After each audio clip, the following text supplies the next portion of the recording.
प्यारे दोस्तों, आइए सीखते हैं सांख्यिकी और प्रायिकता की बहुत ही महत्वपूर्ण सवाल को। यहाँ कहता क्या है, ये प्रश्न संख्या 3 है। निम्नलिखित सारणी किसी अस्पताल में एक विशेष वर्ष में भर्ती हुए रोगियों की आयु को दर्शाती है। उपयुक्त आंकड़ों के बहुलक और माध्य ज्ञात कीजिए। दोनों केंद्रीय प्रवृत्ति की मापों की तुलना कीजिए। दोस्तों, ये जो आंकड़ा दिया है ना, तो किसी विशेष अस्पताल में एक वर्ष में कितना मरीज भर्ती हुआ है वो दिया है, तो उसका बहुलक निकालना है और उसके साथ साथ माध्य निकालना है। दोस्तों, डिस्क्रिप्शन में हमने क्या किया है, माध्य माध्यिका का और बहुलक का प्लेलिस्ट लगा दिया है।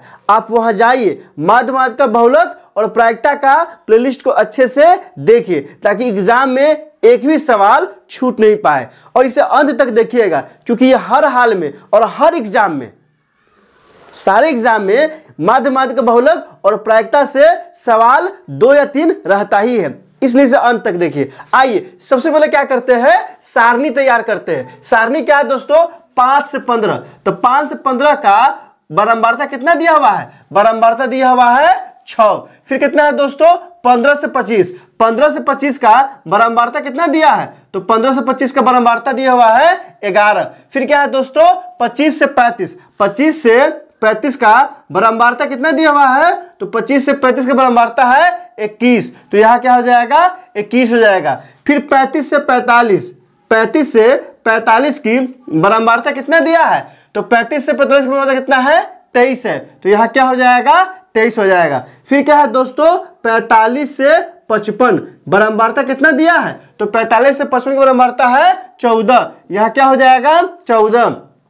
फिर क्या है, 55 से 65 बारंबारता कितना दिया हुआ है, बारंबारता दिया हुआ है 5। तो यहाँ क्या हो जाएगा दोस्तों, यहाँ 5 हो जाएगा। अब क्या करेंगे दोस्तों, तो पहले हम क्या करते हैं, बहुलक निकालते हैं। तो बहुलक का फॉर्मूला क्या होता है, तो बहुलक बराबर होता है L plus F0 minus F-1 बटा में 2F0 minus F-1 minus F1 गुने I, जहां L क्या है, तो बहुलक वर्ग की निम्न सीमा। तो हमको क्या निकालना होगा, सबसे पहले बहुलक वर्ग निकालना होगा। तो बहुलक वर्ग क्या होता है दोस्तों, सर्वाधिक बारंबारता वाला वर्ग।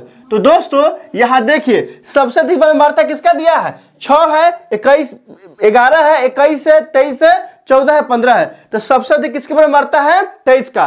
तो बहुलक वर्ग क्या हो जाएगा दोस्तों, 35 से 45। क्या हो गया दोस्तों, 35 से 45। अब क्या करेंगे, सब का मान निकालेंगे। किसका किसका, तो L का मान कितना हो जाएगा, तो ध्यान दीजिए, L का मान होगा, बहुलक वर्ग की निम्न सीमा 35 है, तो 35 हो जाएगा। फिर क्या हो जाएगा दोस्तों, F0। बहुलक वर्ग कितना है, 35 से 40। ये क्या हो गया, ये बहुलक वर्ग हो गया। तो इसकी जो बारंबारता है यह हो जाएगा F0। इससे पहले वाला क्या हो जाएगा, यह हो जाएगा F-1। इसके नीचे वाला क्या हो जाएगा, यह हो जाता है F1। F0 बराबर क्या होगा, तो F0 क्या होता है, बहुलक वर्ग की बारंबारता। तो बहुलक वर्ग की बारंबारता कितना दिया है, 23 दिया है। तो कितना हो जाएगा, इसका मान 23 हो जाएगा। फिर क्या है, F-1। F-1 क्या है, बहुलक वर्ग से ठीक पहले वाले वर्ग की बारंबारता कितना दिया है, 21 दिया है। इसका मान क्या हो जाएगा दोस्तों, 21 हो जाएगा। फिर क्या है, F1। F1 क्या होता है, तो बहुलक वर्ग से ठीक बाद वाले वर्ग की बारंबारता। तो बहुलक वर्ग यही ना है, इसके बाद वाला वर्ग ये है, और इसके बारंबारता कितना दिया है, 14। तो कितना हो जाएगा दोस्तों, यहाँ 14 हो जाएगा। I क्या है दोस्तों, बहुलक वर्ग की लंबाई। तो 45 में से कितना घट जाएगा, तो 45 में से 35 घटेगा तो क्या आ जाएगा, 10। अब क्या करते हैं, सब का मान इस फॉर्मूला में डालते हैं। आइए, तो बहुलक बराबर क्या हो जाएगा, बहुलक बराबर होगा L प्लस, तो L का मान कितना आ गया है, 35। तो यहाँ क्या हो जाएगा, 35 प्लस क्या दिया है दोस्तों, F0। F0 कितना दिया है, 23। तो हो जाएगा यहाँ से 23 माइनस क्या होता है फॉर्मूला में, F-1। F-1 का मान कितना आया है, 21 है। तो यहाँ क्या हो जाएगा, 21। फिर होता है 2F0, तो 2 गुने क्या हो जाएगा, 23। अब माइनस क्या है दोस्तों, F-1 और माइनस F1 है। तो आइए कितना दिया है, 21 दिया है, 14 दिया है। तो माइनस 21 हो जाएगा, अब माइनस क्या हो जाएगा, 14 हो जाएगा, गुने क्या हो जाएगा, I। तो I का मान कितना है, 10 है। अब यहाँ क्या हो जाएगा, बराबर, यहाँ 35 हो तो क्या हो जाएगा, 35 और प्लस 23 में से 21 घटेगा तो 2 और गुने यहाँ कितना है 10 है तो 10 हो जाएगा। अब बटा में 23 दूनी कितना हो जाएगा 46 और माइनस यहाँ क्या है 4 और 1 कितना हो जाएगा 5 हो जाएगा और 2 कितना हो गया दोस्तों 3 हो गया। अब क्या करेंगे फिर से आगे बढ़ाएंगे। यहाँ 35 है तो बराबर क्या हो जाएगा 35। फिर क्या होगा दोस्तों प्लस यहाँ क्या हो जाएगा 10 दूना ही 20। अब बटा में क्या आएगा तो बटा में आएगा 46 में से 35 घटेगा तो आ जाएगा 11। अब क्या करेंगे दोस्तों 20 में 11 से भाग करेंगे तो क्या हो जाएगा 35 अब प्लस 11 से जब भाग कीजिएगा तो 11 एकम 11 फिर दशमलव बिठाएंगे तो कितना हो जाएगा तो हो जाएगा 90। 11 8 88 फिर कितना 2 फिर 20 फिर कितना हो जाएगा दोस्तों 11 कम 11 फिर 11 8 88। मतलब क्या है दोस्तों अगर 20 में 11 से भाग कीजिएगा ना तो 1.818 आएगा। इसको हम क्या लिख सकते हैं इसको हम लिख सकते हैं 35.0 प्लस 1 है तो 1.8 यहां से इसको क्या कर दिए हटा दिए क्योंकि 1 क्या है 5 से कम है इसलिए बगल वाले में कुछ नहीं जोड़े हैं। अब आइए क्या करते हैं तो 35 में 1 जोड़े तो क्या हो जाएगा 0 और 8 हो जाएगा 8 दशमलव अब 5 से कितना हो जाएगा 6 और 35 यही क्या हो जाएगा दोस्तों हमारा आंसर हो जाएगा। ये क्या निकल गया तो ये निकल गया बहुलक। अब क्या निकालेंगे दोस्तों तो अब माध्य निकालेंगे। तो माध्य निकालने के लिए ध्यान दीजिए माध्य निकालने के लिए हर में क्या चाहिए हमको वर्ग चिन्ह चाहिए। बगैर वर्ग चिन्ह का माध्य नहीं निकल सकता है और डिस्क्रिप्शन में हमने माध्य मेथड का बहुलक का प्लेलिस्ट लगा दिया है। आप जाइए और जरूर से जरूर वहां उन वीडियो को देखिए एग्जाम में वही सब सवाल आएगा। तो दोस्तों आइए वर्ग चिन्ह निकालते हैं। तो वर्ग चिन्ह निकालने के लिए क्या होता है दोस्तों उच्च सीमा प्लस निम्न सीमा बटा में 2। तो यहाँ कितना है 15 और 5 20 अब 20 बटा में 2 कीजिए तो कितना आ जाएगा 10। फिर कितना है दोस्तों 25 और 15 25 में तो कितना हो जाएगा तो 40 में भाग कीजिएगा 2 से कितना आ जाएगा 20। फिर कितना है दोस्तों ये दोनों कीजिएगा तो कितना आ जाएगा 35 और ये 60 हो जाएगा 60 का आधा कितना हो जाएगा 30। फिर उस सीमा और निम्न सीमा जब कीजिएगा तो कितना आएगा यहाँ पे 40 आएगा।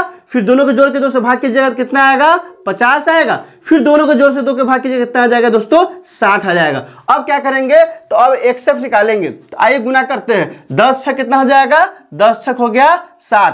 फिर कितना है 11 गुने 20 11 दूना ही 22 कितना हो जाएगा 220 हो गया। फिर क्या है दोस्तों 21 से 30 में गुना कीजिएगा 21 तिहाई 63 कितना हो गया दोस्तों 630 हो जाएगा। फिर क्या है दोस्तों 40 से 23 में गुना कीजिए 4 ते 0 का 0 हो जाएगा 4 ते 12 के 2 हाथ में 1 4 नहीं 8 कितना हो जाएगा 9 920 हो गया। फिर 14 से 50 में गुना कीजिएगा तो 14 पंचे 70 कितना हो जाएगा दोस्तों 700 हो जाएगा। फिर आइए 60 से 5 में गुना कीजिएगा 6 पंचे 30 कितना आ गया 300 आ गया। अब क्या निकालेंगे तो सबसे पहले एक्सेप्ट निकालेंगे सिग्मा एफ निकालेंगे। तो सिग्मा एफ कितना होगा दोस्तों सबको जोड़ दीजिए सबको जोड़िएगा कितना आएगा 6 1 7 1 8 3 11 11 4 15 5 20 20 के 0 हासिल कितना हो गया 2 2 1 3 2 5 2 7 1 8 कितना आ गया दोस्तों 80 आ गया। सिग्मा एफ कितना आ गया 80। अब क्या निकालेंगे तो सिग्मा एक्स एफ निकालेंगे। तो सिग्मा एस एफ कितना आएगा दोस्तों तो सब 0 0 0 0 0 है तो यहाँ क्या आ जाएगा 0 आ जाएगा। फिर कितना है 6 और 2 8 8 3 11 11 2 13 13 13 का 3 हाथ में कितना हो जाएगा 1 हो जाएगा।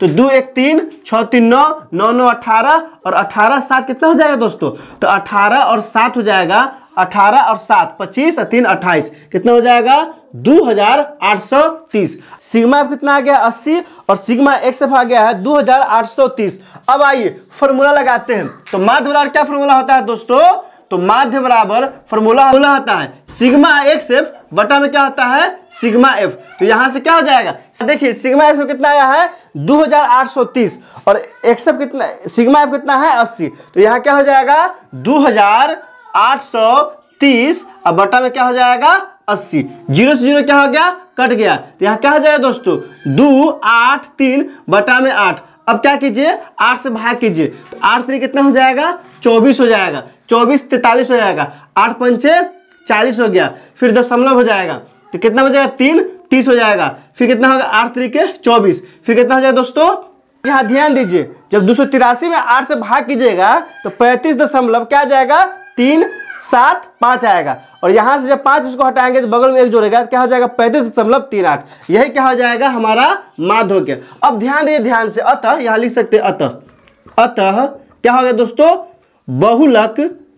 बहुलक बराबर, बहुलक कितना आया है 36.8, कितना आ गया है दोस्तों 36.8, और माध्य कितना आया है, माध्य कितना आ गया है दोस्तों 35.38।